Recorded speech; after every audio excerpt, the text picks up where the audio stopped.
Hello guys, അപ്പോൾ ഇന്ന് നമ്മളെവിടെ എത്തിയിരിക്കുന്നതെന്ന് വെച്ച് കഴിഞ്ഞാൽ തൃപ്പൂണിത്തറയിലുള്ള ഹിൽ പാലസിലാണ് കേട്ടോ. ആക്ച്വലി ഞാൻ ഫസ്റ്റ് ടൈം അല്ല ഇവിടെ വരുന്നത്, അതുകൊണ്ട് തന്നെ അത്യാവശ്യം സ്ഥലങ്ങളൊക്കെ എനിക്ക് പരിചയം ഉണ്ടായിരുന്നു.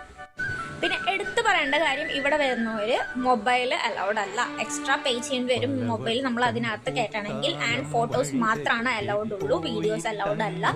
ഇൻ കേസ് നിങ്ങൾ വീഡിയോ എടുക്കുന്നുണ്ടെങ്കിൽ അവിടെ കുറേ ഗൈഡുമാരുണ്ട്, അവർ പ്രത്യേകം എടുത്ത് വന്ന് പറയും വീഡിയോസ് എടുക്കരുത് എന്നുള്ളത് കേട്ടോ.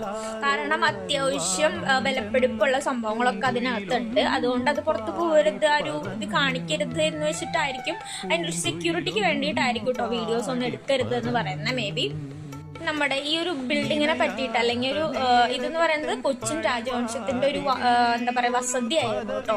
അത് ഇപ്പോൾ ഒരു പുരാവസ്തു കേന്ദ്രമായിട്ടാണ് കാണുന്നത്. ആ സമയത്ത് 1865 ഇത് ബിൽഡ് ചെയ്തിരിക്കുന്നത് കേട്ടോ. 52 ഏക്കറോളം സ്ഥലം വരുന്നുണ്ട്. അതുകൊണ്ട് തന്നെ ഇങ്ങോട്ട് വരുന്നവർ ഒരു ദിവസം കണക്കാക്കി വേണം ഇങ്ങോട്ട് വരാനായിട്ട്. അത്ര അധികം സ്ഥലമുണ്ട് ചുറ്റി കാണാനായിട്ട്. കുറേ സ്ഥലമൊക്കെ കാട് പിടിച്ചു, പക്ഷെ എങ്കിലും കാണാനായിട്ട് ഒരുപാടുണ്ട് കേട്ടോ. ഈ റിസർച്ച് ചെയ്യാൻ വരുന്നവരും അതുപോലെ തന്നെ അതിനോട് പ്രത്യേകിച്ച് ഇൻട്രസ്റ്റ് ഉള്ളവരുണ്ടാവില്ലേ, ഈ പുരാവസ്തു സംഭവങ്ങളും അതുപോലെ തന്നെ പഴയകാല കാര്യങ്ങളൊക്കെ അറിയാനായിട്ട് അവർക്കൊക്കെ പറ്റിയ സ്ഥലമാണ് കേട്ടോ. നല്ല ഒരു ഓൾഡ് വിൻറ്റേജ് വൈബ് തരുന്നൊരു പ്ലേസ് തന്നെയാണ് നമ്മുടെ ഈ ഹിൽ പാലസ് എന്ന് പറയുന്നത്. അപ്പോൾ ഇഷ്ടമുള്ളവരൊക്കെ വരിക. അപ്പോൾ അത്രേ ഉള്ളൂ, ബൈ.